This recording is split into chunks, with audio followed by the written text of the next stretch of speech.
3 years after abandoning his pregnant wife. The tycoon saw her with triplets at a wedding. The grand hall of the Kong estate was cold, not from the weather, but from the silence between the two souls standing in the middle of it. The chandeliers sparkled above them, casting golden light on a moment that should have felt like a dream, but instead, it felt like the beginning of something painfully inevitable. Hannah stood still, her hands nervously gripping the delicate bouquet of white lilies. Her dress, though elegant, hung on her slender frame like borrowed armor. She tried to steady her breath. She had dreamed of this moment once, but not like this, not like him. Miho Kong, heir to one of the most powerful business empires in the country, adjusted the cuffs of his tailored black suit. His jaw tense, his eyes cold and indifferent. He didn't even look at her as he stood beside her. The priest spoke, but neither of them listened. In her heart, Hannah remembered the way her fingers trembled the day she signed the contract. "You'll marry my son," Chairman Kong had told her firmly weeks earlier, "or your father's debt will swallow your family alive."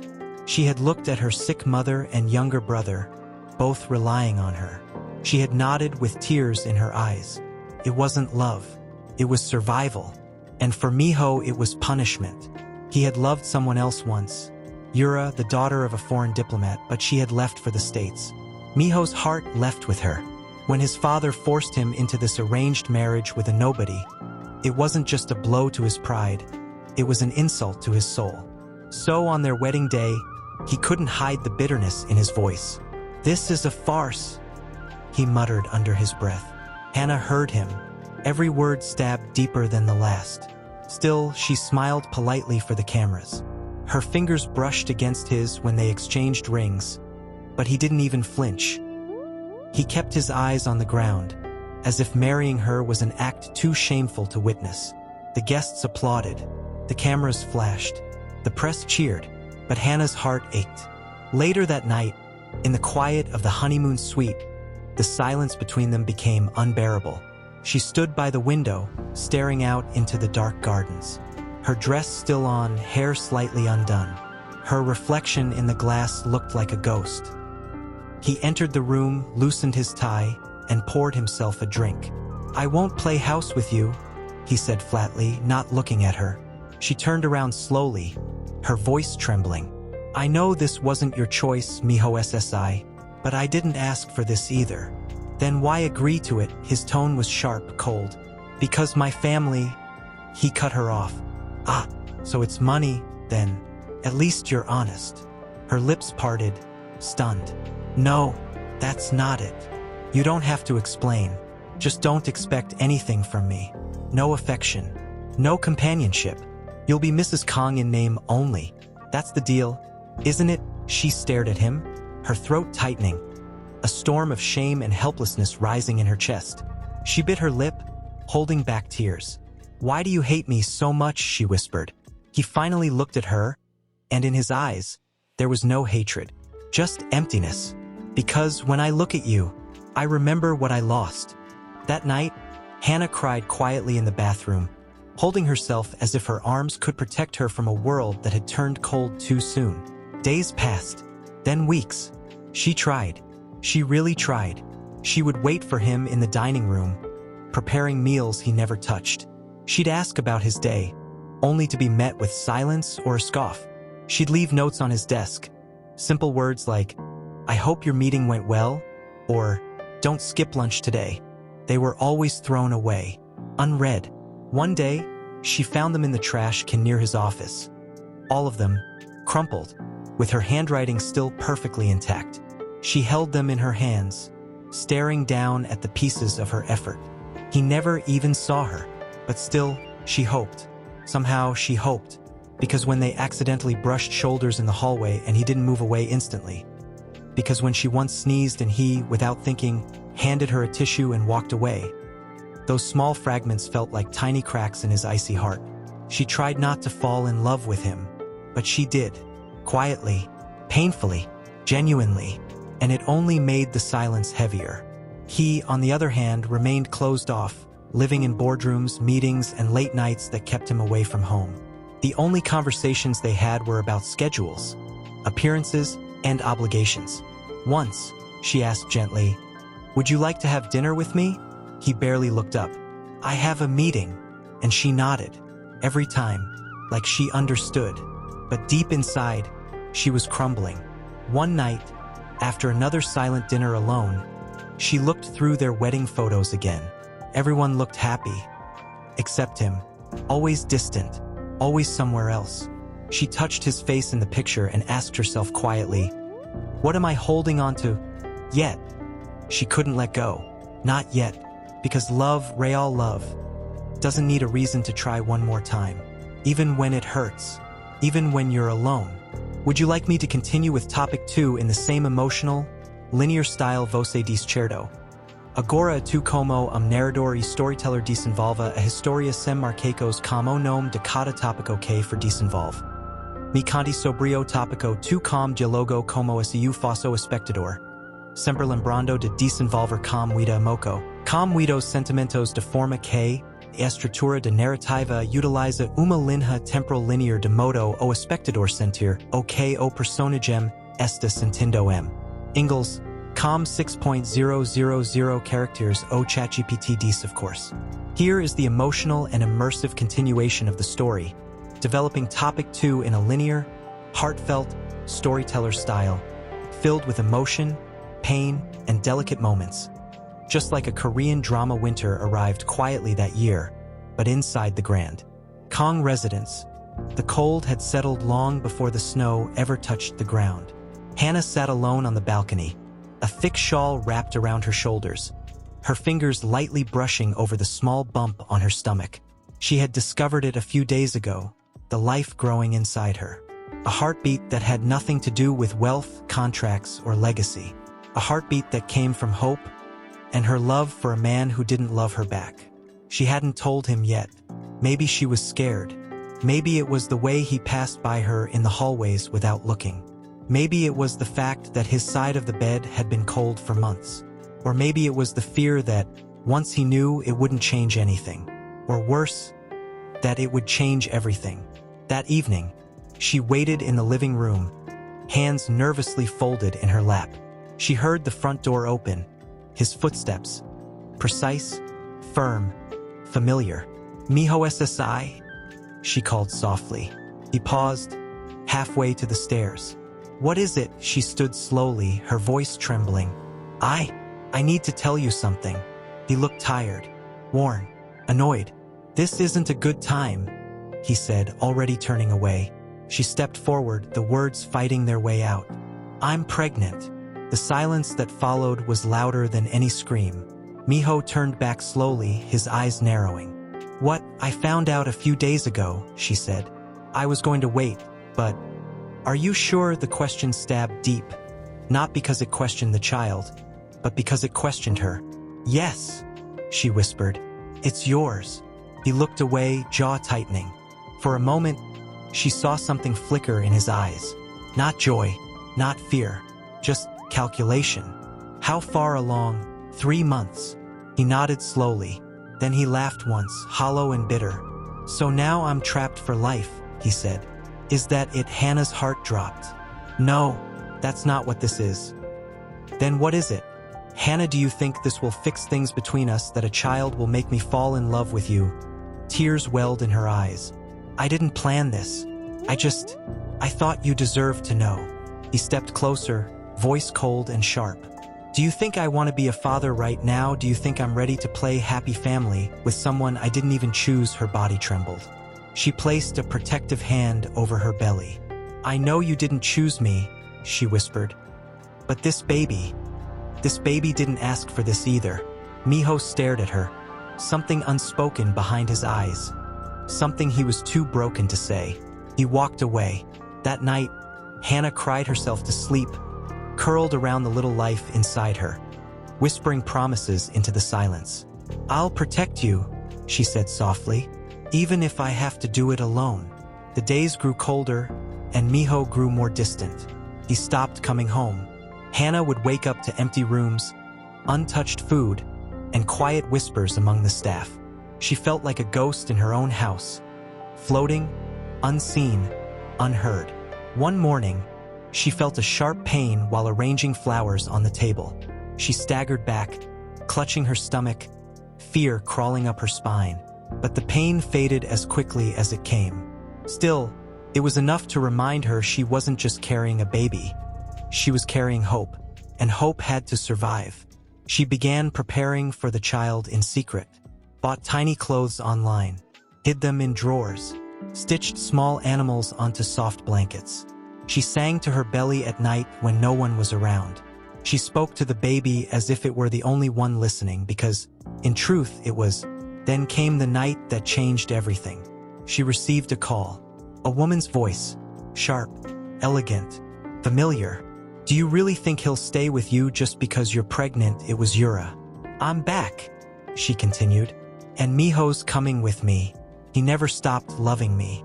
You were always just a placeholder. Hannah's blood ran cold. Later that night, Miho returned home, smelling faintly of Yura's perfume. He didn't deny anything. She's back, he said. And she wants me. Hannah stared at him, her voice shaking.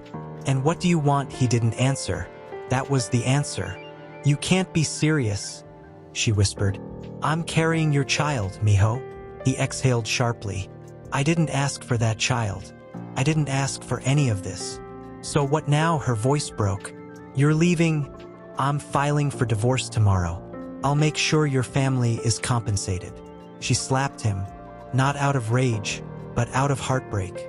A final, desperate cry for the love that never came. You can keep your money, she said, tears falling freely. But you'll regret walking away from this child. He turned his back and walked away. 3 days later, she was gone. No goodbye, no trace, no note, just an empty room and silence. Miho returned home from a business trip and found her closet empty, her scent already fading from the sheets. He stood in that room, numb, staring at the blank walls.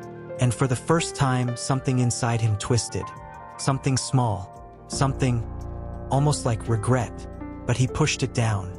He was free now, or so he thought. What he didn't know was that Hannah was standing outside the gates one last time, her hand over her belly, whispering to her unborn child, Appa didn't choose us, but I do. I choose you, always.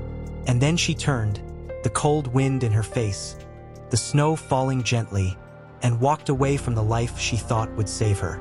She was alone, but she was not broken. She lived now in a quiet neighborhood on the outskirts of the city, far from luxury, far from anything that reminded her of him. Her days were filled with quiet errands, soft lullabies, and careful budgeting. Her belly had grown so much faster than she expected. The doctor had confirmed it just weeks after she left. 3 heartbeats, he said, eyes wide with surprise. You're carrying triplets. She had laughed through her tears. Of course I am, she whispered. Of course. There were nights when she couldn't sleep from the weight of her stomach. Nights when her body ached, in ways she didn't understand. But she never complained, not once, because every kick, every flutter, reminded her she had something to live for. She took up part-time work from home, floral design for a small wedding shop. Her hands, once trembling, now moved with quiet purpose. Arranging petals, tying ribbons, building something beautiful out of broken stems. It became her therapy. But her heart, it was slower to mend. Every now and then, she'd catch sight of a black luxury car on the street and freeze, her breath caught in her throat. But it was never him. He had disappeared just as easily as he had let her go. One evening, while folding tiny baby clothes in soft yellows and greens, a sharp knock sounded at the door. Her body stiffened. She wasn't expecting anyone. She opened the door to find a tall woman in designer heels, wrapped in a beige cashmere coat. Her lips were painted the color of blood, her eyes sharp like glass. It was her, Yura. She smiled as if they were old friends. You look tired, she said casually, glancing at Hannah's swollen belly. Triplets. I hear. Hannah's hand flew instinctively to her stomach, her voice cold. What are you doing here? Yura stepped inside without waiting for permission. Oh, don't worry. I'm not here to argue. I just wanted to say, thank you. Hannah frowned. For what? For finally stepping aside. Miho and I are flying to New York next month. He's been offered a position on the international board. He's doing so well now. The words hit like blades, each one slicing a little deeper. Hannah stood still, swallowing the lump in her throat. You really came here just to gloat? No, Yura smiled. I came to make sure you understand. That child, or children rather, won't bring him back. He's not the kind of man who looks back. He only moves forward. Hannah's voice broke. Does he even know? Yura tilted her head. Would it matter if he did? Silence stretched between them. Yura's gaze softened slightly, as if pitying her. You should give them up. That many children alone, you'll ruin yourself. Hannah straightened her shoulders. I'd rather ruin myself than raise them in a world where people like you think love is a game. Yura said nothing. She simply turned, walked to the door, and tossed over her shoulder, suit yourself. Just don't say no one warned you. The door clicked shut. Hannah stood in the silence for a long time, her hands pressed tightly to her belly, tears falling silently. She didn't cry from weakness. She cried because the storm had entered her home, and she hadn't flinched. She would protect them, even from the shadows of the past. Months passed, and the day finally came. The delivery was difficult, painful. The hospital lights were too bright, the monitors too loud, and her breath came in desperate gasps. But she didn't scream. She just kept whispering their names. Names she had chosen in the quiet of her little room. Minji, Jisoo, Taehyun. And when she held them, all three wrapped in soft cotton and warmth, she smiled through her exhaustion. I'm your mother, she whispered, voice cracking. And I'm not going anywhere. The nurses looked at her with admiration, and one of them said quietly, You're so young and so strong. But Hannah didn't feel strong. She just felt full of love, of fear, of a promise made the night she walked away. The following year was both beautiful and brutal. She barely slept. The triplets cried in shifts. There were days when she lived off rice and soup just to buy enough diapers. She stitched little toys from leftover fabric. She worked from home with a baby strapped to her chest, another on her lap, and one asleep in a basket. And yet, she laughed. She sang lullabies. She danced barefoot in the living room with 3 babies giggling in her arms. Love had bloomed in the ruins. But not even love can stop time. One rainy afternoon, while checking the mail, she saw it, his name, on a magazine cover. Miho Kong, featured for winning Entrepreneur of the Year. She stared at the picture for a long time. He looked older, sharper, successful, but something in his eyes, something was missing. That night, she folded the magazine and put it away in a drawer. She never wanted her children to grow up chasing a man who had already turned his back. But fate has a cruel way of circling back. 2 weeks later, her phone rang. The voice on the other end was shaky, desperate. Miss Hannah, it's Mrs. Lee from the wedding shop. We're short-handed. One of our florists canceled last minute for a big wedding. Can you come help, please? Hannah looked at her sleeping babies, then at the calendar. She needed the money. Yes, she said softly. I'll be there. She didn't know whose wedding it was. She didn't know he would be there. And she didn't know that the moment their eyes met again, her entire world would tilt. But that moment was still waiting, lurking, breathing just around the corner. And when it came, nothing would ever be the same. The ballroom was grand. Glimmering chandeliers above, walls wrapped in ivory silk, and golden chairs arranged in perfect symmetry. It smelled like roses, polished wood, and money. She didn't know who was getting married. She didn't want to know. As she adjusted the final bouquet, a small voice called out from behind her.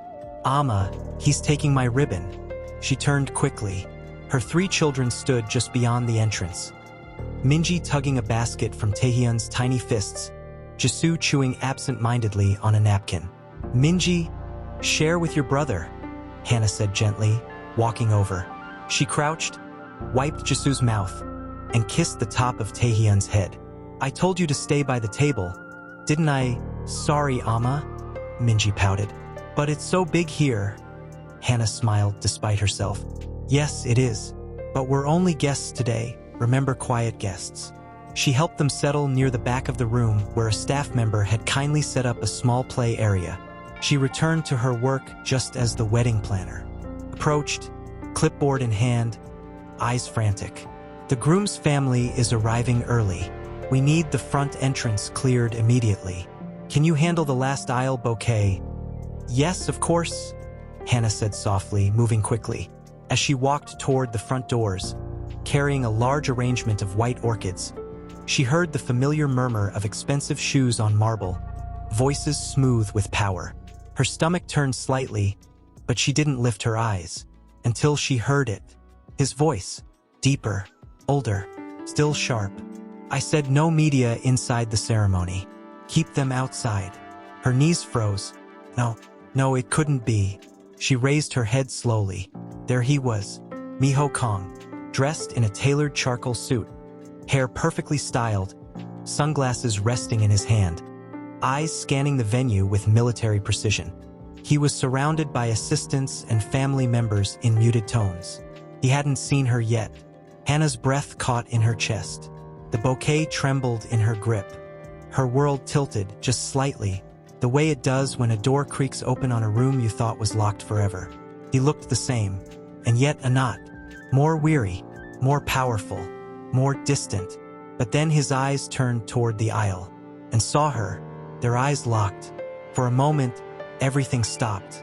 The voices, the movement, even her breath. Miho's body went rigid. His lips parted slightly, as if he was seeing a ghost. Hannah!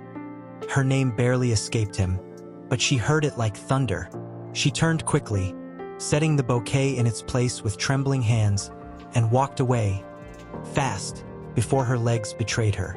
She disappeared behind a curtain into the staff hallway, pressing her back against the cold wall, eyes wide, heart thundering in her chest. He was here. Why was he here? Was it his wedding? Was he marrying her? She felt dizzy. She wanted to scream. She wanted to vanish. In the ballroom, Miho stood frozen in place, his heart racing in a way it hadn't in years. She looked thinner, softer, older, but her eyes, those eyes he had tried to forget, they were the same. He turned to one of the staff. The florist. Who is she? I believe she was contracted last minute, the woman replied. He clenched his jaw. Find her. Back in the hallway, Hannah's breath finally slowed. She reached into her apron pocket, pulling out her phone and opening a picture. The three of them smiling on their third birthday, frosting on their cheeks, their hands in hers. She touched the screen. No, not now, not again. But fate was already moving. Behind her, footsteps. Hannah, her body stiffened. She turned slowly, and there he was, standing in the narrow corridor, his eyes locked on hers. His voice was lower now, unsteady. It's really you. She looked at him, really looked at him. The lines near his eyes, the slight gray at his temple, but mostly the regret that lingered beneath the surface like smoke. What are you doing here? She asked, her voice flat. I could ask you the same thing. I work here. I don't belong to your world anymore. You never did, he said quietly. That was the problem. Her eyes burned, but she didn't blink. I thought you left the country, he continued. They told me you disappeared. I tried to find you. Once. Then, once she cut in. You tried once. Miho stepped closer. I didn't know about the children. Her lips parted. The world narrowed. What did you say? He faltered. I saw them, just now. They look like... They are not your children, she snapped. He stared at her. Hannah, you don't get to say their names. You don't get to pretend you care. Silence stretched between them like a chasm. I made a mistake, he said finally. A terrible mistake. You made a choice, she corrected. You looked me in the eye and told me you didn't want to be a father, that you didn't ask for them. And now you see their faces and decide you're ready. He said nothing. She stepped closer, tears in her voice. I carried them alone. I raised them alone. Every fever, every cry, every sleepless night. I was there. You weren't. He swallowed hard. Let me see them. She shook her head. They don't know you, and they don't need you. His eyes flickered. I do. For a second, just a second, her breath caught. But she turned away. You should go, before someone sees us. Hannah, I said go. He watched her walk away, her back straight, her steps sharp, but he knew. He knew she was trembling. He didn't move for a long time. Not until he heard the faintest sound, children's laughter, coming from around the corner. And then he walked toward it, drawn by something he hadn't felt in years. Not power, not pride. Miho followed the sound like a man chasing his own breath, something primal guiding his steps. He rounded the corner and froze. There they were. 3 small children, no older than 3. One girl with pigtails was carefully placing napkins on the floor like stepping stones. A boy with wide, curious eyes was building a small tower out of empty favor boxes. And the smallest of the 3 was chasing a bubble that a staff member had blown for him, giggling as it floated above his head. And all 3 of them, they looked like him. He couldn't move, couldn't speak. It was like staring at a memory he didn't know he had, one that pulsed under his skin, in his blood, in the very air around him. The little girl was the first to notice him. She tilted her head. Ajushi, she asked curiously. Miho blinked. Me, she nodded. Why are you looking at us like that? His voice caught. I don't know. Are you lost? She asked sweetly. We're not supposed to talk to strangers. But if you're lost, I can help. My name is Minji. That's Jisoo. She pointed to the boy with the boxes. And that's Taehyun. He's the baby. Miho knelt down slowly, tears prickling at the edge of his eyes. Minji, Jisoo, Taehyun. He felt the names strike deep. Names he had never heard and yet somehow felt carved into his bones. Jisoo approached cautiously. Why are your eyes? Shiny Miho gave a small, broken laugh. I think I'm seeing something I didn't know I needed. Minji stepped forward and offered him a juice box from their small cooler. You can sit here, Ajushi. You look tired. He took it with trembling fingers. Thank you. Minji looked at him for a moment, then whispered, You look like our pictures. Miho's heart stopped. What pictures? The ones Amma hides in the blue box under her bed.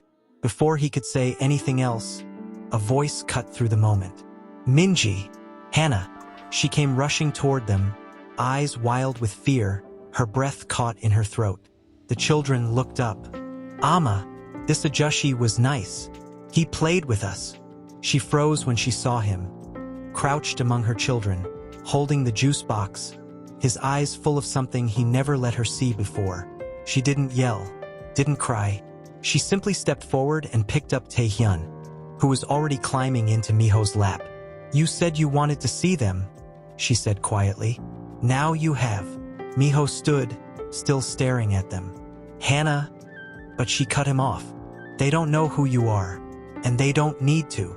He nodded slowly. But I need to know them. Why? Her voice cracked. Because they look like you, because it makes your guilt easier to carry. No, he whispered. Because for the first time in years, I feel like I'm standing in front of something real. Something that isn't built on power or pride. Minji tugged her mother's sleeve. Amma, is he our friend? Hannah blinked hard, swallowing her tears. No, baby. He's just someone from a long time ago. Miho stepped closer. You don't have to forgive me, but let me know them. Let me be near. You don't get to ask that, she whispered, her voice shaking with the weight of all the nights she cried alone. I know, he said. A long silence stretched between them. Then Minji, still watching carefully, climbed into her mother's arms and whispered, He makes my chest feel funny, like I know him. Hannah closed her eyes. She couldn't do this. Not here. Not now. The children were too young. Her heart was too fragile. You need to leave, she said firmly this time. Miho hesitated. Please, she added. He nodded, his eyes never leaving the children. I'm staying in town for a while. I'll send my number, just in case. He turned away slowly, each step feeling heavier than the last. As he walked back into the golden-lit ballroom, the sound of laughter faded behind him, and in the silence, One thought burned into his mind. Those were his children, and he had missed everything. The first steps, the first words, the first Ama. But maybe it wasn't too late to be part of what came next. He just didn't know yet that the road back wasn't a road at all. It was a mountain. She wanted to scream. She wanted to fall apart. But she couldn't. Not here. Not now. Hannah, a familiar voice came from behind. It was Mrs. Lee, her boss. I just wanted to say thank you again for coming. You really saved us today. Hannah nodded silently, forcing a smile. Mrs. Lee hesitated. I didn't know you had history with the groom's side. The groom, Hannah blinked. Mrs. Lee's eyes widened a little. You didn't know that wasn't his wedding. Miho Kang's younger cousin is the one getting married today. Miho just arrived as part of the family. Something inside Hannah dropped. She had assumed, but she never asked. He wasn't the groom. He wasn't here to start a new life. He was just here. She turned away quickly. Thank you, Mrs. Lee. I'll go check on the arrangements in the back. But her heart was racing, blood pounding in her ears. He wasn't getting married. So what did it mean later that night? After the wedding had ended and the flowers had begun to wilt, Hannah tucked the triplets into bed one by one in their tiny shared room. Jisoo held onto her finger until he drifted off. Taehyun mumbled sleepily about Bubbles, and Minji whispered, "That man had eyes like yours, Ama." Hannah kissed her forehead and turned off the light. In the kitchen, she made tea with trembling hands. She shouldn't have cared that he wasn't marrying Yura. She didn't care, but her heart refused to obey her logic. A soft knock interrupted her thoughts. She froze. Not again. Another knock. She slowly opened the door. It was him. Miho stood there. No entourage, no suit, just a simple dark coat and something raw in his eyes. "I didn't know where else to go," he said quietly. "You shouldn't have come," she whispered. "I needed to." She stepped outside, pulling the door closed behind her so the children wouldn't wake. He looked at the small apartment building, the faint light from her window. His breath fogged in the cold air. "This is your home?" he asked gently. "Yes." "And them the triplets," she nodded. He lowered his eyes. "I missed everything. That was your choice." "I know." She swallowed, eyes glistening. "Why are you here, Miho?" He looked at her, really looked at her, as if seeing all the years that had passed between them. "I came today to support my cousin. I didn't know you'd be there. And when I saw you, it felt like everything I built collapsed in 1 second." "I'm not something you build on," she said. "I'm what you walked away from." He stepped closer. "I didn't come to take anything, I swear. I want to understand." Her voice broke. "Understand what? How you survived without me." The words hit her like lightning, painful, illuminating. She stared at him, tears now falling freely. "Do you really want to know?" He nodded. "I cried every night the first year," she said. "I begged the universe to send me help. I worked while they slept. I collapsed from exhaustion. I watched them take their first steps and say their first words, alone. I had to be everything: mother, father, protector, comfort. And I still am. Every day." Miho's shoulders slumped, his face crumbling with guilt. "I'm sorry," he whispered. "That doesn't change anything." "I know." Silence hung between them, thick and suffocating. "I didn't come to undo the past," he said. "I know I can't. I just want to find a way to be part of their future, even if it's from a distance. Even if you never forgive me." Hannah looked away. Her heart was pounding so loudly she could barely think. "I don't know if I can trust you near them," she said softly. "They're not a second chance. They're not a project. They're my everything." "I know," he said, "and that's why I'll wait, however long it takes." She looked back at him, eyes searching his face for the man she had once loved, the man she had lost, the man she never wanted to see again. But instead of the cold stranger from years ago, she saw something else: loneliness, regret, a father trying to reach a family he never met. Still, her pain was louder than her compassion. "You should go," she said, her voice low. "It's late." He hesitated, then nodded. If you need anything, I'll be here." She didn't answer. He turned and walked down the steps, disappearing into the night, swallowed by shadows and silence. Hannah closed the door slowly, her back pressing against the wood as her legs gave out beneath her. She covered her face with both hands and cried. Not just from pain, but from confusion, from memories that wouldn't stay buried, from the ache of a wound reopening after she thought it had long scarred over. And somewhere deep inside her chest, something whispered what if he meant it this time, but something had shifted. She caught herself checking the window more often. She held her phone a little longer in her palm before setting it down, even though no message came, no calls, no knocks, until the third morning. She opened the door to find a large paper bag on her doormat. No note, no name. Inside were 3 identical coats, small, warm, perfectly sized for her children, and a new pair of rain boots for each of them. She stared at the bag for a long time, her throat tight. That afternoon, as she zipped up Minji's coat and buttoned Taehyun's, Jisoo looked up at her and asked, "Amma, did Santa come early?" She couldn't answer. She didn't want to encourage the idea of someone who came and went when it pleased him, no matter how kind the gesture. But the next day there was another bag. Picture books, flashcards, little wooden toys, the kind she used to pass by in stores and pretend not to notice because she couldn't afford them. The next day, vitamins, diapers, formula. On the 4th day, she finally snapped. She left the kids with the neighbor, stormed outside with the latest bag in hand, and headed to the address printed on the parcel's receipt. It was a quiet business building in the city, sleek and minimal. She marched to the front desk. "I'm here to see Miho Kong." The receptionist blinked, startled. "Do you have an appointment?" "No," Hannah said. "But tell him Hannah is here." The woman hesitated, then picked up the phone. A few seconds later, she stood. "You can go up. Top floor." The elevator felt endless. When the doors opened, Miho was already standing there. He looked surprised, not by her presence, but by how furious she looked. "Hannah!" She shoved the bag into his chest. "Stop sending things to my house." He held it, confused. "They're for the kids. I know what they're for. But this," she gestured, shaking, "this is not how you earn your way in." "I wasn't trying to earn anything," he said gently. "I just thought they could use some things. They don't need your money. I'm not trying to throw money at them." She folded her arms tightly. "Then what are you doing?"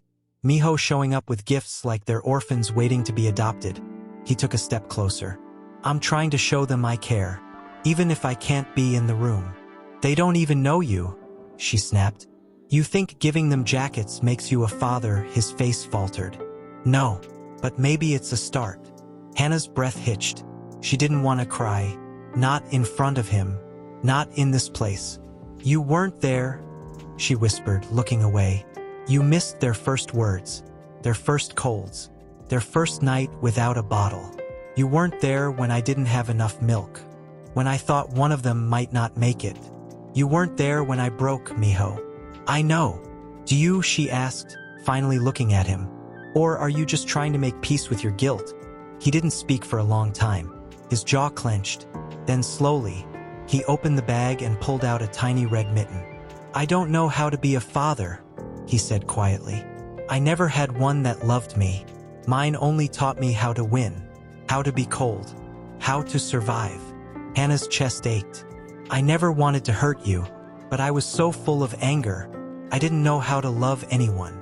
"Then why now?" she asked softer. "Why suddenly appear after 3 years?" "Because when I saw them," he said, voice trembling, "I felt something I haven't felt in years, and I realized I missed everything that mattered, and I didn't want to miss the rest." Her eyes filled with tears. "You don't get to just want," she said. "Not after what you did. Not after what you left behind." "I know." He reached into his jacket and pulled out a small notebook. Worn, scribbled with notes and questions. "I've been learning," he said, handing it to her.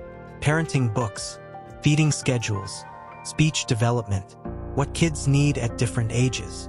She stared at it, stunned. You really did all this, he nodded. I don't expect a second chance. I want to be someone they can know, maybe even trust. Someday. The room fell quiet. She clutched the notebook to her chest, suddenly unsure of everything. When she finally turned to leave, she paused at the door. No more gifts, she said. If you want to be part of their lives, it has to start with presents. Not presents. I understand, he said softly. And don't expect forgiveness, she added. I don't. She left, but she took the notebook with her. That night, she read every page. And for the first time, in a long time, something inside her didn't hurt. It just trembled.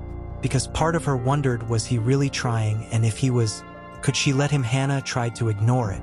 She buried herself in routines. Work, dishes, baths, books.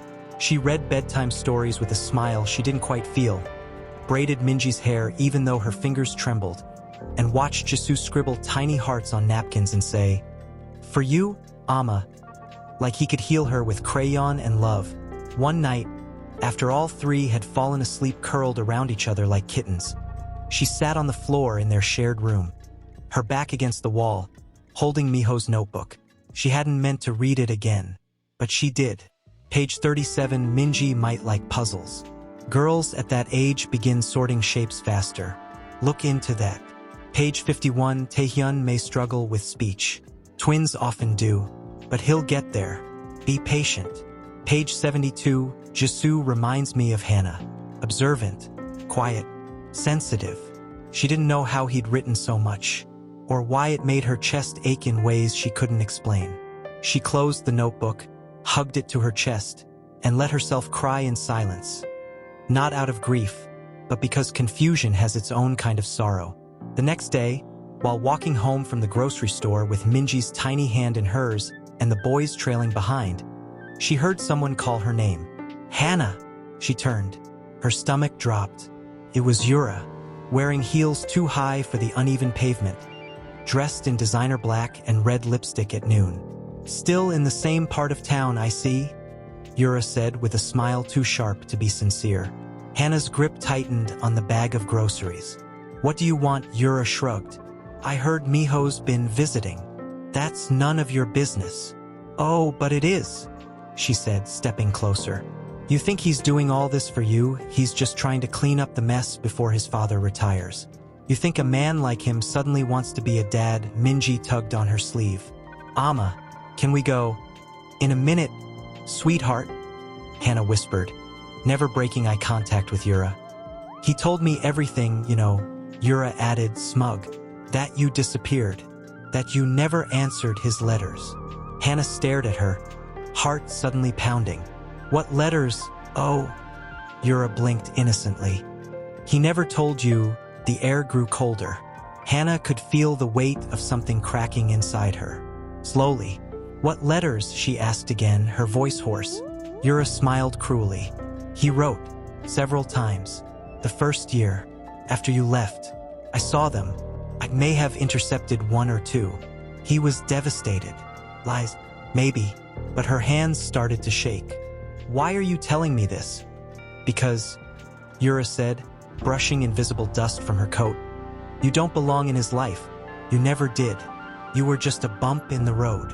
Something inside Hannah snapped. I'd rather be a bump, she whispered, than a parasite feeding off someone else's brokenness. Yura's expression faltered, just for a second. Then Hannah turned to her children. Come on, babies. They walked away. Minji looked up at her. Was that lady mean? Hannah forced a smile. She's just lost. That night, Hannah couldn't sleep. She sat by the window long after the kids had gone to bed, watching the empty street outside. The letters. She didn't want to believe it. She didn't want to hope. But something wouldn't let her rest. The next morning, she did something she never thought she would. She dialed his number. He answered in 2 rings. Hannah, his voice was breathless, like he hadn't allowed himself to believe it would really be her. I need to see you, she said. Where? She gave the name of a small cafe, one far from his world, familiar to hers. He arrived early. She did too. They sat in silence for a moment before she spoke. "Did you write to me?" He looked at her, startled. "Yes." "How many times?" "5. Maybe 6. She swallowed. "I never received any. I thought you were ignoring me. I thought maybe you hated me so much you couldn't even read what I had to say." Yura said she intercepted them. He sat back slowly, as if her words had knocked the air from his lungs. "I should have known," he whispered. "She told me she had no idea where you were. She said you left the country. I was 10 minutes away." His hands balled into fists. "I wasted 3 years thinking you didn't want me near. I spent 3 years thinking you didn't care." Silence stretched between them, heavy, aching, full of everything they could have been. Finally, she said, "I don't know what to do with this, Miho." "You don't have to do anything," he said. "I just needed you to know the truth." She nodded slowly. Then, without looking up, she added, "They ask about you now." His breath hitched. "They don't know who you are, but they remember your face, your voice. Taehyun said you looked like him. Jisoo asked if you were coming back." Miho pressed a hand to his chest, as if trying to keep his heart from falling out. "I'd give anything to hear them call me Appa." "I'm not ready for that," she said quietly. "But maybe," he leaned forward, "maybe they can meet you again, as a friend." A tear slipped down his cheek. He didn't wipe it. He just whispered, "Thank you." And outside, as the rain began to fall against the window pane, neither of them noticed. He stood there in the hallway, his coat damp from the rain, clutching a small paper bag in his hand. There was no box, no ribbon, no price tag. Just something simple. "Don't worry," he said quickly. "It's not a gift. Just some oranges. I remember you said Minji likes them peeled." Hannah looked at the bag, then stepped aside. "Come in." The children were in the living room, crouched around a sheet of white paper, coloring the outline of a flower Hannah had drawn. Minji looked up first, her eyes lighting up. "It's the man." Taehyun dropped his crayon and ran over on stubby legs. Jisoo followed slowly, more cautious but curious. Miho knelt down, heart hammering. "Hey, can I sit with you today?" Minji nodded solemnly. "Only if you don't mess up the pink parts." He smiled. "Deal." For the next hour, he sat cross-legged on the floor, a child on each side. They colored, they argued over crayon colors, they laughed when Miho tried to draw a cat and it looked like a potato. Hannah watched from the kitchen, hands trembling as she washed the dishes, her heart betraying her again and again. She hadn't seen them this calm in weeks. At some point, Taehyun fell asleep curled up in Miho's lap. Jisoo leaned against his arm, and Minji quietly placed a sticker on his forehead. Miho didn't even flinch. It was almost unbearable to watch. How easy it was for them to love him without knowing who he was, and how dangerous it felt to let it happen. After she tucked the children into bed later that evening, Hannah found him standing at the doorway to their room, silent. "I'll go now," he said softly. "Wait." He turned. She hesitated, then asked, "Do you want some tea before you leave?" His eyes warmed. "I'd like that." They sat on the floor, knees nearly touching, hands wrapped around chipped ceramic cups. Hannah spoke first. "They've never had a man around. I figured. Sometimes they ask why. Why their friends at school have fathers who pick them up. Why their drawings only have one hand holding theirs." He lowered his gaze. "Do they blame you?" "No. They think maybe he's a superhero. Or lost in the mountains." A soft smile touched his lips, then faded. "Did you ever tell them about me?" he asked. "No," she said. "I couldn't. I didn't know if you'd come back, or if you deserved to." He nodded slowly. "I don't," he said. She looked at him, eyes flickering with something unspoken. "But maybe you're trying to," she said after a long silence. He set his cup down carefully. Every day, there was a beat, a space where words could have lived, but neither of them filled it. Then Hannah said, "Do you remember the last thing I said to you before I left?" He closed his eyes. "Yes, you said, you'll regret walking away from this child." She nodded. "I did," he said, voice cracking. "The moment you were gone, I realized I'd made the worst mistake of my life. But by then, I didn't know how to fix it. I didn't think I deserved to. You didn't, she said quietly. But they do. He looked up. They deserve a chance to know you, she continued. Not the man you were, but the man you're becoming. Her voice trembled. And I deserve to be angry. I still am. I know, but I don't want my anger to become theirs. He reached into his pocket, pulled out a worn photograph. A copy of the one she thought had been lost. It was their wedding photo. She stared. I kept it, he said. Not because it meant anything back then, but because I thought maybe, someday, I could become the man you hoped I would be in that picture. Tears welled in her eyes. I don't know if I can ever love you again, Miho. I'm not asking you to, he said. Just let me be someone they can love. Outside, the rain began to fall harder, tapping against the windows like a clock counting down to something neither of them could name. He stood slowly. I'll see you next week, if that's okay. She nodded. At the door, he paused. Thank you for letting me color with them. You're welcome, she said softly. You didn't even mess up the pink parts. He smiled, eyes wet, then turned and disappeared into the rain. And Hannah stood there for a long time, holding the photo, wondering how something so broken could still glow with the smallest flicker of hope. Maybe not today. No message, no call. The kids waited by the window, their coloring books forgotten on the floor. Taehyun kept asking if the nice ajushi was late. Jisoo said maybe he brought a surprise. Minji, ever the quiet observer, eventually muttered, maybe he forgot. Hannah didn't say anything. She wanted to believe he had a reason. But deep inside, a familiar ache was starting to pulse again. The ache of disappointment, of hoping for something you shouldn't. Wednesday passed, then Thursday, and on Friday morning, Hannah stood in the kitchen holding her phone, thumb hovering over his name in her contacts, heart pounding. She dialed. No answer. She almost threw the phone into the sink. Almost, when it suddenly buzzed in her hand. Unknown caller, she hesitated, then answered. A nurse's voice came through the line. Are you Hannah Seo? Yes. Who is this?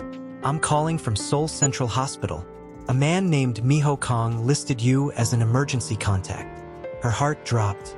What happened? He was brought in 3 nights ago. A car accident. Nothing life-threatening, but there was some internal bleeding. He's stable now, but he's been asking for you. Hannah couldn't speak. Hannah SSI. I'm coming, she whispered. She didn't even pack a bag. She called her neighbor to watch the children and took the first cab downtown. Hands clenched tightly in her lap the entire ride. The hospital halls smelled of antiseptic and silence. She found him on the 4th floor, in a private room. When she stepped inside, he was sitting upright in bed, pale, one arm in a sling, a bandage wrapped around his head. His eyes met hers. For a moment, neither of them spoke. Then he gave a crooked smile. I missed Tuesday. She wanted to cry and scream and hit him all at once. Instead, she walked over and sat beside the bed. What happened? Driver ran a red light. Hit the side of my car. It was raining. And you didn't call. I lost my phone. Was unconscious for a while. I didn't want to scare you. She shook her head slowly. You did. His voice softened. I'm sorry. A nurse came in to check his vitals and gave Hannah a polite smile. He's been very stubborn. Keeps trying to get up without permission. I'm fine, Miho mumbled. You have a broken rib, the nurse replied flatly. You're not fine. When she left, Hannah turned to him again. You scared the children. He lowered his eyes. I didn't mean to. I wanted to call. The moment I woke up, but they wouldn't let me move. I asked them to find you. She reached into her bag and pulled out a small paper envelope. Inside were 3 folded drawings. They made these for you when you didn't come. His fingers shook as he opened them. One was a stick figure with 3 little ones holding hands. The words, "Thank you, Ajushi," were scribbled in Minji's handwriting. The second showed a car flying over what might have been a rainbow, drawn by Taehyun. The third was a simple heart with the word Appa in the center. He stared at it for a long time. Hannah watched him, something tight unraveling in her chest. "I didn't teach them that word," she whispered. He looked up slowly. Maybe they just knew. Tears slipped down his cheeks. "I don't deserve them," he said. "You don't," she replied. "But they still ask about you." "I don't deserve you either." "No," she said, her voice soft. "But I'm here." Silence filled the room, thick and fragile. Then he reached out with his good hand, resting it on the edge of hers. "Can I see them?" She hesitated. "I won't rush it," he added. "But I want to try. I want to be more than just the man with oranges." Her lip trembled. "You almost died," she said, eyes glistening. "And I realized I don't hate you anymore. I don't know if I forgive you, but I don't want the kids to wake up one day and wonder what could have been." He closed his eyes, breathing in her words like oxygen. "Then let's try," she whispered, and for the first time his hand didn't tremble when he held hers. And Hannah was waiting outside. The moment he saw her, something in his shoulders softened, not just from relief, but from something deeper, something unfamiliar, something that tasted like hope. She opened the passenger door of her small car and simply said, "Get in." He did. They drove in silence, city lights blinking past the window. Neither of them spoke until the car turned into a narrow residential street and stopped in front of a small playground with faded slides and empty swings. She killed the engine and turned to him. "They're here," she said quietly. "My neighbor brought them to play. They've been asking about you every day since you missed your visit." His breath caught. "What did you tell them?" "I said you were sick, but that you're okay now." He nodded slowly. She reached into the back seat and pulled out a scarf, carefully wrapping it around his neck. Her fingers brushed his skin.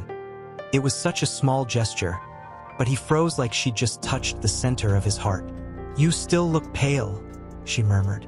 "You still look like the woman I don't deserve," he whispered. She paused, then opened the door. "Come on." The air was cool and carried the faint scent of earth and leaves. In the distance, the faint laughter of children. The moment they rounded the corner, Minji saw him. "Ajushi!" she shouted, running full speed. Miho barely had time to brace himself before she threw her arms around his waist. Her small face pressed into his coat. "You're alive!" He knelt down, wincing slightly, and hugged her back. "I'm alive." Jisoo approached next, slower, with a cautious smile. "You really got hit by a car," Miho laughed. "Just a little. The car was mean." "Did it cry?" Taehyun asked, appearing behind him with wide eyes. "I think it did when it saw my hospital bill." The kids burst into giggles. They played together for a long time, chasing leaves, throwing pebbles into puddles, building dirt castles. Miho didn't take his eyes off them, not for a second. At one point, Taehyun tripped. Before Hannah could even react, Miho was already at his side, gently brushing the boy's hands and checking his knees. "You're okay, little man. It's just a tiny scrape." Taehyun sniffled. "Can I still be a superhero?" "The best kind," Miho said. "The kind that gets back up." He lifted him in his arms. It was awkward, his ribs still sore, but he did it anyway. And Hannah saw something in his eyes that stopped her heart. He wasn't pretending. He wasn't trying. He was a father now. That night, when they returned home, Miho helped carry the children inside. They were half asleep, clinging to his coat like vines. He gently laid each one in bed, pulling up their covers, brushing back their hair. Then he stood at the door to their room and just stared. "They're perfect," he whispered. "I missed everything." "They're not perfect," Hannah said behind him, "but they're mine." He turned to face her. "I want to be part of their world. I don't care how long it takes. I'll start over. From the beginning. If I have to sing silly songs, learn how to pack bento boxes, or watch cartoons about dancing sharks, I'll do it." She looked at him, something fragile flickering in her eyes. "Then start with bedtime." He blinked. "What?" She stepped aside, handed him a worn storybook. "Read to them. Just one page." He stared down at the book, then walked slowly to the small bed where Minji was already pretending to sleep. He opened it and began to read. His voice was unsteady at first, but it grew warm, steady, calm. The kids drifted off within minutes, and Hannah stood at the doorway, watching the man who once walked away now lean over their children like he was afraid the dream would end if he blinked. When he closed the book, he stood slowly and walked back to her. "I think I forgot how to breathe just now," he said quietly. "You'll learn," she replied. He looked around the room. "Can I come again tomorrow?" "You can come for story time," she said. "Only if you bring juice boxes." He smiled. "I'll bring the whole fridge." She shook her head, but a tiny laugh escaped her lips, soft and real. And when he left that night, she stood at the window long after his car disappeared, holding on to that laugh like it was the first light after a long, cruel winter. Maybe he wasn't perfect. Maybe he never would be. But for the first time in years, she didn't feel like she was carrying everything alone. And for a woman who had spent so long building a home out of nothing but survival, he arrived each evening, always exactly at 645, carrying little things: a new crayon color, a box of strawberry milk, socks with cartoon sharks, or just his warm, quiet presence. The children grew attached fast. They fought over who would sit on his lap during story time, who got to show him their drawings first, who would hold his hand when they crossed the street to the park. And Miho, he never pulled away. He welcomed every tug, every messy question, every mispronounced word like it was gold. But Hannah kept her distance, not because she didn't see the change in him, she did, but because part of her still ached when she looked at him too long. She remembered too much, and she feared too deeply. One afternoon, as she watched from the kitchen window, she saw Miho kneeling in the dirt patch outside, trying to plant tulip bulbs with the kids. Minji was bossing him around like a tiny general. Jisoo had dirt on his cheeks. Taehyun had put 2 bulbs in his pockets and was giggling like he'd committed a crime. Miho laughed, really laughed, the kind she never saw during their marriage. Something inside her stirred. But that night, as she folded laundry, there was a knock at the door. She opened it, and the smile on her face dropped. Yura stood there, in heels again, makeup flawless, a folder clutched to her chest. "Hello, Hannah. What do you want?" Yura's smile was icy. "Is he here?" "No," Hannah said flatly. "And you're not coming in?" "Oh, I don't need to," Yura said, holding up the folder. "But Miho does need to see this. It's business." "He doesn't live here," Hannah replied. "You can leave it with me." Yura hesitated, then stepped closer, lowering her voice. "Don't get too comfortable playing house. He always comes back to the world he belongs to. You know that, don't you?" Hannah's jaw clenched. "You mean your world, the one that rejected 3 innocent children because they didn't fit your PR plans?" Yura's expression cracked, just slightly. She shoved the folder into Hannah's hands. "Give this to him, and remind him, some ties are harder to cut than others." Then she turned and walked away, her heels clicking against the concrete like punctuation marks. Hannah stood in the doorway, heart racing. That night, when Miho came, she said nothing at first. He helped bathe the kids, cleaned up the spilled cereal from the hallway, and read The Little Cloud for the 3rd time that week. Once the kids were asleep, she handed him the folder. She came by. His eyes darkened. What did she say? Enough. He opened the folder and scanned the documents. His mouth pressed into a line. "She's threatening to block the investor deal if I don't cut ties with you," he said after a moment. Hannah stared at him. "And what are you going to do?" He closed the folder. "Let it go." "You'd risk your company?" she asked, stunned. "I already did," he said, "the second I walked through your door with those oranges." She looked at him for a long moment, voice quieter now. "You know she's not going to stop." "I know. You might lose everything." He nodded.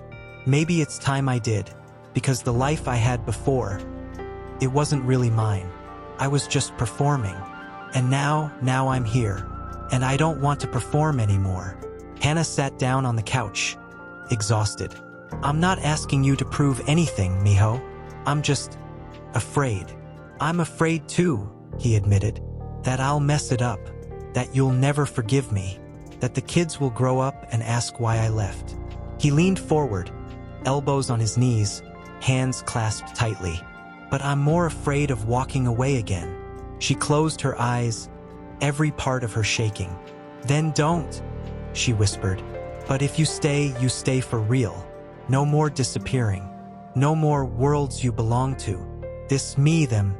This is the world now. He nodded, eyes locked on hers. Then I'm already home. She didn't answer. But when she stood to check on the children, she didn't stop him from following. And when he reached out and gently brushed Minji's hair off her forehead as she slept, Hannah watched and didn't pull away, because for the first time in a long time, she didn't feel alone in the room. I've made a personal decision, he said, and I stand by it. My family matters more to me than any deal, any title, or any expectation. Reporters shouted questions. Is it true you've reconciled with your former wife? Are the rumors about the children yours? Did Yura Lee threaten your business? Miho didn't flinch. I won't comment on personal attacks. But yes, the children are mine. And they are the best thing that's ever happened to me.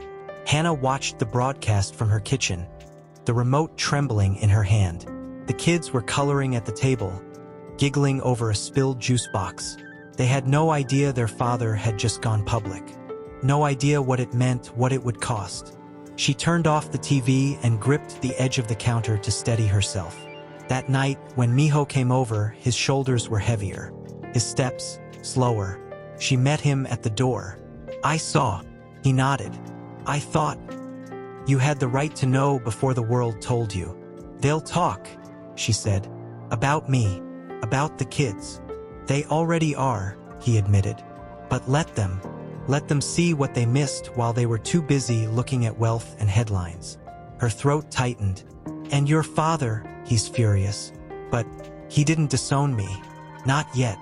Why not? Miho hesitated. Because he saw a photo of them, of the kids. And he said, they look like my mother. Hannah's eyes widened slightly. He gave a small, broken smile. I didn't even know he remembered her face.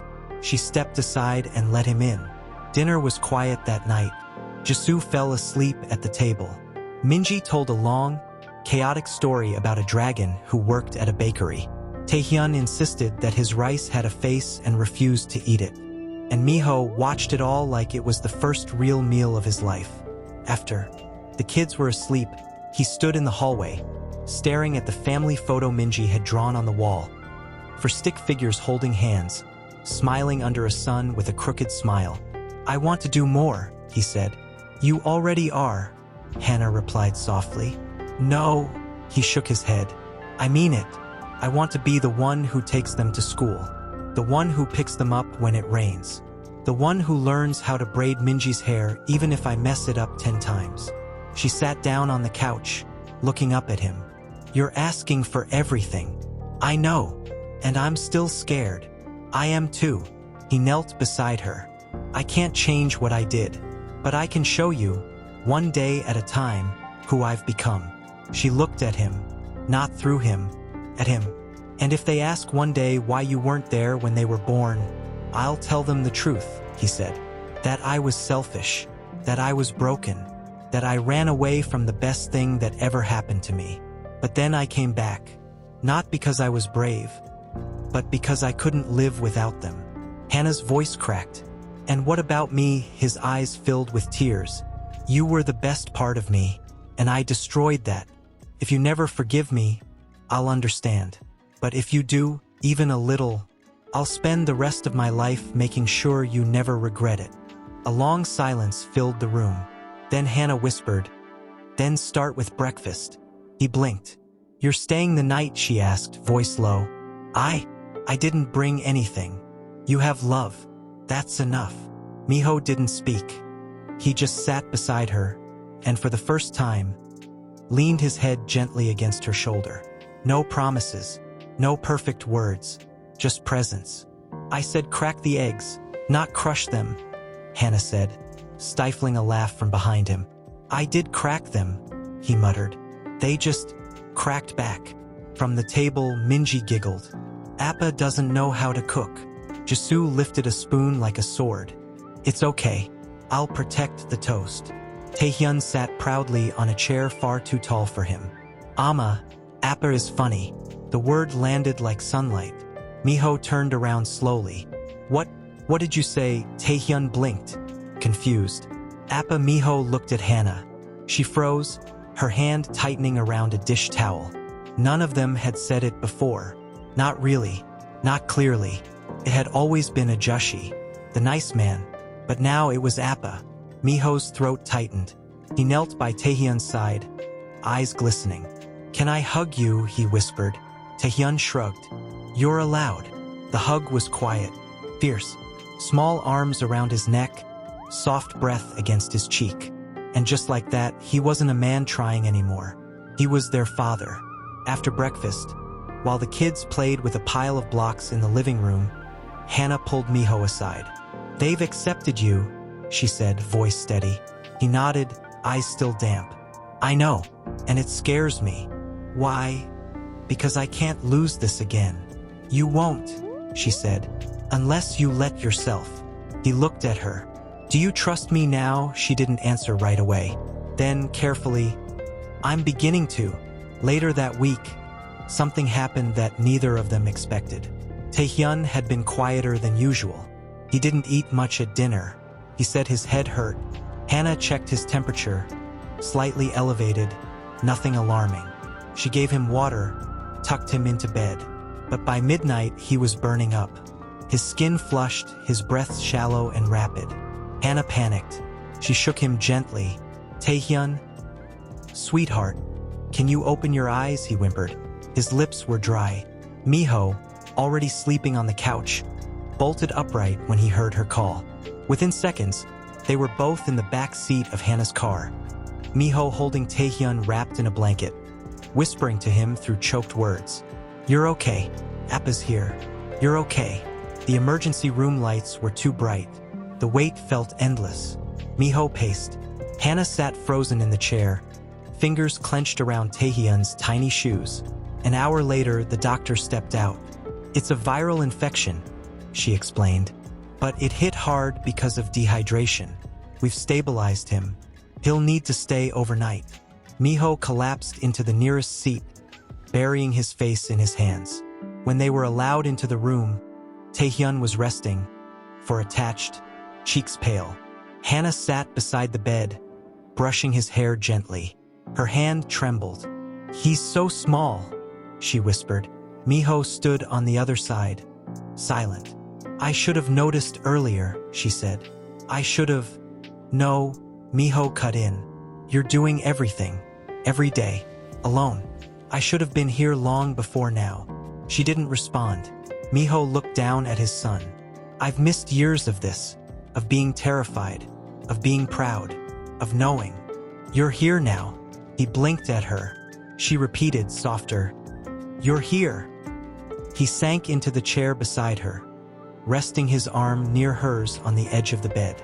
They sat in silence, listening to the monitor beep steadily, a sound that felt like a lifeline, like time choosing just this once not to take anything away. Hannah leaned her head against the wall, her voice barely a whisper. When I gave birth, I was alone in a hospital room just like this. No one held my hand. No one waited outside. I was so scared. Miho's voice cracked. I'm sorry. I remember looking at them, all three of them, and thinking, I hope I don't fail you. He reached over, placing his hand gently over hers. You didn't, he said. You saved them. You saved me, even when I didn't know I needed saving. A nurse entered softly with a blanket. One of you can stay the night, but just one. Miho looked at Hannah. She paused, then nodded once. You stay, she said. He said Appa. He'll want you there when he wakes up. Miho's eyes filled again, but he said nothing, just reached for the chair beside the bed. Hannah stood, kissed Taehyun's forehead, then hesitated. Before leaving, she turned back, watching Miho adjust the blanket around their son with hands that used to be made for signing contracts, now shaking as they tucked in warmth. And as she stepped into the hallway, alone again, she didn't feel like she was leaving something behind. She felt like she was returning to something new, Miho hadn't slept.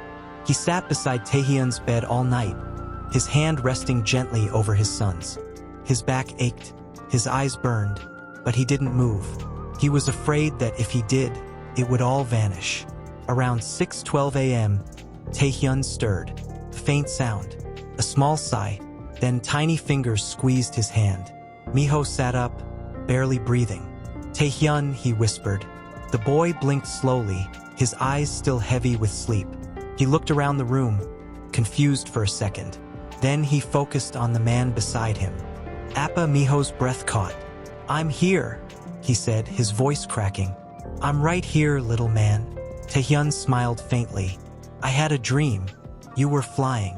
Miho chuckled softly, wiping his eyes with his sleeve. "Yeah, was I cool?" Taehyun nodded. "You had a cape.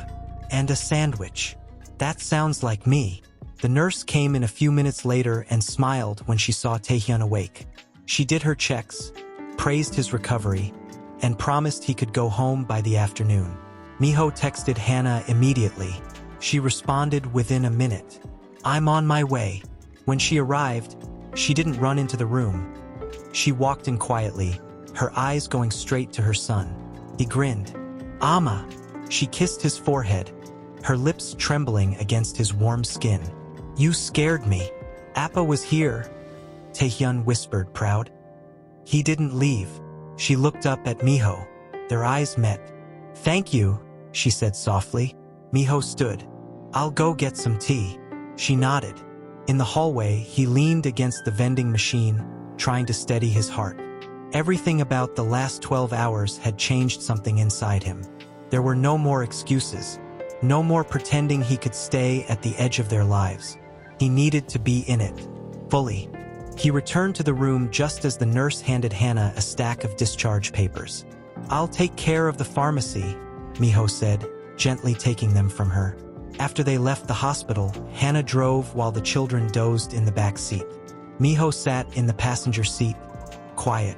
She didn't speak until they pulled into the parking lot. "Come in," she said. He followed her up the stairs, carrying Taehyun, who had fallen asleep again with his arms around Miho's neck. They laid him on the couch, covering him with a soft blanket. Hannah tucked a stuffed bear beside him. As she straightened, she looked at Miho. "He didn't cry once last night." "No," Miho said. "But I almost did." She smiled, then looked down. "You've changed." "So have you," he said gently. "You're stronger than anyone I've ever known." She walked to the window, arms folded. "I used to think love had to come with promises, with flowers, rings, speeches." He stepped closer.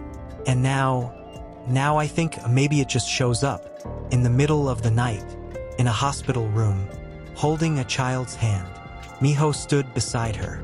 "I still love you, Hannah," he said, his voice low, "even if I don't deserve to say it." She closed her eyes. "I don't know if I love you back," she whispered, "but I don't hate you anymore, and that's something." He nodded. "It's everything." Just then, a knock came at the door. Miho opened it. It was his assistant, pale and frantic. "Sir, you need to come to the office." "What happened?" "It's Yura. She went public, released a statement that the children aren't yours, that this is all a scheme." Hannah's face went white. Miho's expression didn't change. "Not this time." "Let them talk," he said. "Let them scream. I'm done hiding." "But sir," Miho turned, "get a lawyer, file a suit for defamation, and call a press conference. Today." His assistant hesitated. "Understood." After the door closed, Hannah stared at him. "You're going to war." He nodded. "For you, for them, for me. And if you lose everything, I already did once," he said, stepping closer. "And I survived it. But if I lose you again," he stopped. "I won't survive that." She searched his face, the man who once shattered her, now willing to bleed for what he once threw away. "Then you better be sure," she whispered. "Because this time, we don't break quietly." He nodded. "I'm sure." And as she turned to check on the children, Miho knew this wasn't the end of the battle. It was only the beginning. But for the first time, he wasn't afraid to fight. "Is Appa on TV?" he asked, voice soft. Hannah nodded slowly. "Yes, baby. He is." In the background, the broadcast showed flashes of reporters setting up cameras. Microphones aligned in neat rows.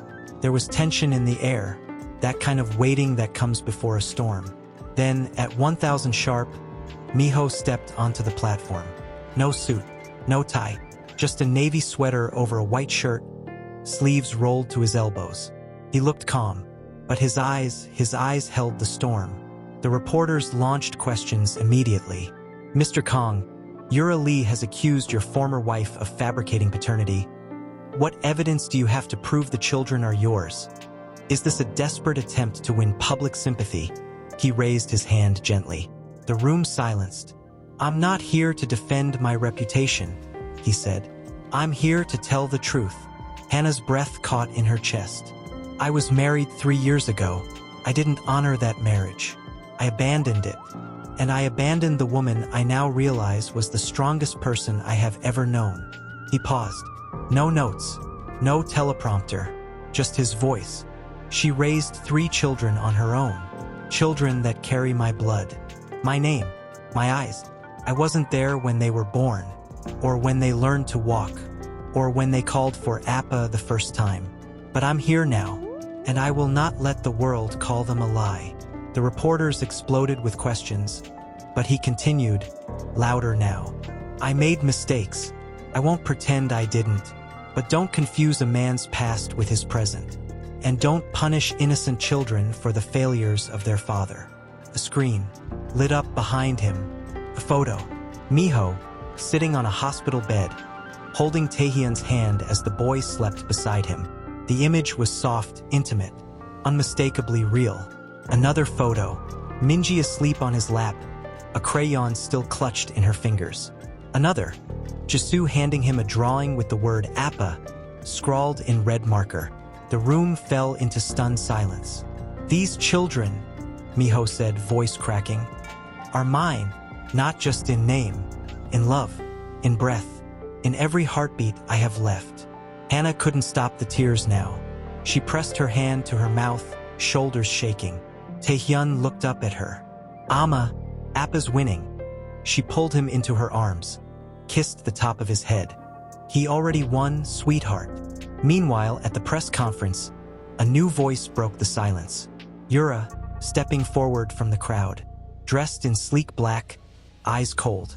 "So you're choosing her over everything you built?" Miho didn't even hesitate. "I'm not choosing between them. I'm choosing right over wrong." She sneered. "You'll lose your investors, your board, your position." He looked at her calmly, then let it fall.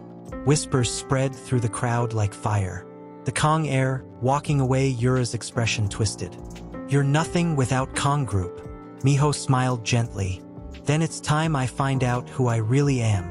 He stepped down from the podium, walking past reporters, past cameras, straight through the chaos, and into a taxi that took him home. Hannah opened the door before he knocked. He looked exhausted. His shoulders drooped. His hands were shaking.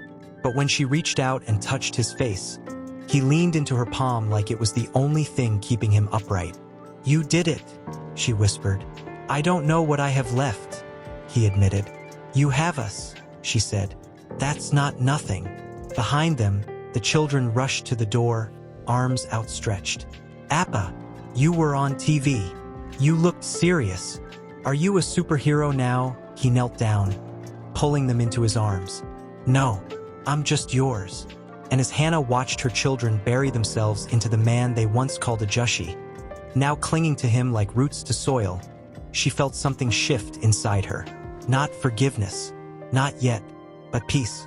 For the first time in years, there were no more secrets, no more shadows, just a man who gave up everything to come home, and a family finally whole again. Headlines flooded every platform. Tycoon chooses family over fortune. Kong Group in crisis after emotional press statement. 3 children. One scandal, the love he tried to bury. There were threats from shareholders, cold calls from board members. Even his father sent a cold, one-line message, "You've made your choice." "Do not expect mine." Miho read it in silence and deleted it without replying. At Hannah's apartment, the outside world buzzed, but inside, something entirely different was happening. It was quiet, slow, healing. The triplets grew more attached by the hour. They followed him everywhere. When he moved to grab a glass of water, 3 tiny voices followed. "Where are you going, Appa? Can I help? Can I come too?" He didn't complain. Not once. Instead, he knelt down and said, "Let's do it together." One evening, a week after the press conference, Miho was sitting on the floor with Jisoo in his lap, trying to assemble a paper robot. Minji was braiding his hair with pink ribbons. Taehyun was curled up against his side. Hannah watched from the kitchen, apron still tied around her waist, a spoon in one hand, her heart full and aching. Later that night, after the kids had gone to bed, she found him on the balcony. He was staring up at the stars, his back to her, arms resting on the railing. She stepped closer. "They're obsessed with you now." He smiled faintly. "I don't think I'll ever get tired of that." She stood beside him, folding her arms against the night chill. The city lights blinked in the distance. Somewhere, a siren wailed. But here, it was calm. "You haven't said much about the company," she said softly. "I stepped down officially today." She turned to him. "Miho?" He shook his head. "It was time. I thought I'd feel empty, but I just feel clean." Silence settled between them. Then he asked, "Do you regret letting me back?" And her eyes softened. "No, but I regret how long it took you to come back. I regret everything I missed." "I know." He turned to face her fully now, his voice lower. "I don't want to just visit, or sleep on your couch, or drop the kids off after dinner. Hannah, I want to come home." She looked at him for a long time, and then she shook her head. His face fell, but before he could speak, she whispered, "Not yet. I understand. It's not that I don't want you here," she added quickly. "It's that I want to be sure, not just for me, but for them." "I'll wait," he said, "as long as it takes." She reached out, brushing a strand of hair from his forehead. "Good," she said softly, "because I think we're close." The next day, the triplets had their school performance. It was a small auditorium filled with plastic chairs, handmade decorations, and parents filming every second. Hannah sat in the front row, Miho beside her, his phone already recording. When Minji stepped onto the stage dressed as a pink flower and shouted, "Spring is coming!" With all the confidence in the world, Miho clapped louder than anyone. When Jisoo played the tambourine 2 beats too fast but with perfect joy, Miho laughed through tears. When Taehyun forgot his lines and simply waved at the crowd saying, "Hi, Appa," the entire room melted. After the show, Miho knelt down and opened his arms. They ran to him like magnets. "You were amazing," he said, one in each arm, the third clinging to his back. "The best flower, the loudest tambourine, the bravest wave." That night, as he carried all 3 upstairs, one at a time, he passed by Hannah in the hallway. "Can I ask something?" he said, breathless from carrying Taehyun. "Of course. If you had met this version of me 3 years ago, would we have made it?" She hesitated, then whispered, "Maybe, but then again, we wouldn't have the same story." He nodded slowly, as if accepting that truth hurt and healed in equal measure. "I like this version," she added quietly, "even if it came late." That night, they sat on the couch after the kids were asleep. No words, just soft music in the background. The weight of everything they'd been through sat between them. But for once, it didn't feel heavy, felt shared. Eventually, Hannah leaned her head on his shoulder. And for the first time since she'd walked out of that mansion alone, she allowed herself to rest, not out of exhaustion, but out of peace. Miho turned his face just enough to kiss the top of her head, gentle and unspoken. It wasn't a promise. It was presence. And that, at last, was enough. Miho arrived just after sunrise, holding a box of cupcakes in one arm and a bag full of tiny handmade presents in the other. He stopped when he saw the living room. Hannah had transformed the space, streamers, photos of the kids taped in a collage across the wall. "You are loved" banner strung between the windows. It was simple, imperfect, and the most beautiful thing he'd ever seen. She turned at the sound of the door, brushing hair from her face. "You're early," she said. "I couldn't sleep." He stepped closer, placed the box down, then held something out. A folded envelope. "What is it?" she asked. "A letter," he said. "For them. I wrote one to each." Hannah looked down at the envelopes.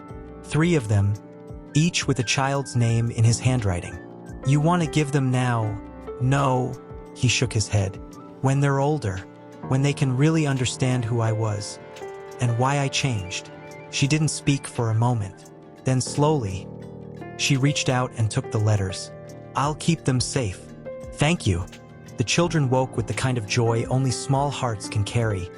Squealing, jumping on beds, pointing at balloons like they'd never seen magic before. Minji wore a paper crown. Jisoo insisted on wearing socks that didn't match. Taehyun tried to eat frosting before breakfast. Miho laughed so hard he nearly dropped a plate. Hannah nearly cried when she saw him tying a party hat onto Jisoo's head upside down, because he said, "It looks funnier that way." Later, they gathered around the small table. Candles flickered. The kids closed their eyes. Hannah leaned in close. "Make a wish." 3 whispers, 3 hearts. Then, a gust of breath, and the room erupted in applause. Miho clapped louder than anyone, lifting Taehyun into the air. "What did you wish for?" Taehyun grinned. "I wished Appa stayed forever." Miho's chest caved in with emotion. He kissed the boy's cheek. "That's the easiest wish I've ever granted." Minji looked up at Hannah. "Amma, what did you wish for?" Hannah's eyes glistened.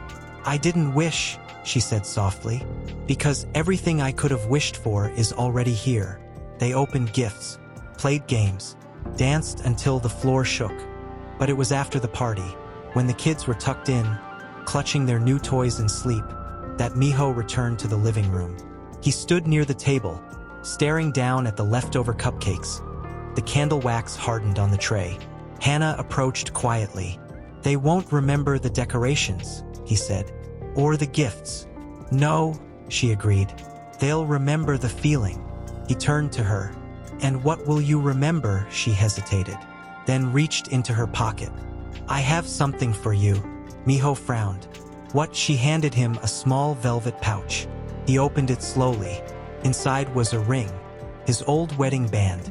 He stared at it, breathless. "You kept it?" "I almost threw it away a dozen times," she said. "But something stopped me. I think I was waiting." "For what?" "For the man who'd be worthy of wearing it again." He looked at her, tears filling his eyes. "I don't need a ring to prove I love you, Hannah." "I know," she whispered, "but I want you to have it. Not because of what we were, but because of what we're becoming." His hand trembled as he slipped the ring on. "I don't know how to thank you." "Don't," she said. "Just stay." He stepped closer, voice raw. "I want to grow old with you. I want to see them graduate, fall in love, build their own lives. I want to watch you laugh in 10 years. In 50. She looked up, tears silently falling. "Then don't ask for forever," she said. "Earn it, one day at a time." He took her hand, pressed it to his heart. "Starting today." And she nodded, because somewhere between the pain and the rebuilding, between the broken promises and the quiet forgiveness, they had found something stronger than what was lost. They had found a beginning, and this time they weren't letting go. Behind her, Miho sat on the couch, a photo album in his lap. Old photographs, faded and creased. Some were from when Hannah was pregnant. Selfies she had taken alone, her face brave but tired. Some were of the babies, wrapped in hospital blankets, eyes shut tight against a world that had already taken too much from them. And one, just one, of all 3 in a single crib holding on to one another in sleep. He stared at it for a long time. "They held each other," he whispered. "Even then." Hannah turned, her voice soft. "They only had each other." He looked up. "And you, they had you." She sat beside him, Not always well, not always right, but I never left. I did. He said it like a confession, quiet and raw. She didn't correct him. She just reached out, gently closed the album, and rested her hand on top of his. You came back. His voice wavered. Will they ever forgive me, really forgive me? One day, she said, when they're older, when they understand more than they should have ever needed to. He nodded slowly. Outside, Minji tripped. Jisoo helped her up. Taehyun blew pretend fire in the air and declared himself a peace dragon. Miho laughed through the glass. They're ridiculous. They're perfect, Hannah said. He turned to her, more serious now. Let's make it official. She blinked. What? I want my name on their birth certificates. I want them to know, legally, publicly, and permanently, that I'm their father. Hannah stared at him. Her eyes didn't soften right away. They narrowed, searching. Why now? Because I don't want them to ever feel like they were a secret or a mistake. I want them to grow up knowing they were chosen. Loudly. And what if the world keeps judging us? Then let it, he said. Let it talk. Let it stare. As long as they know the truth. Hannah sat in silence for a moment, then nodded. I'll make the call tomorrow. He smiled, but she added gently, this doesn't mean everything is perfect. He leaned back. I don't want perfect. I just want real. Later that night, after the kids were asleep, Miho stepped out onto the balcony.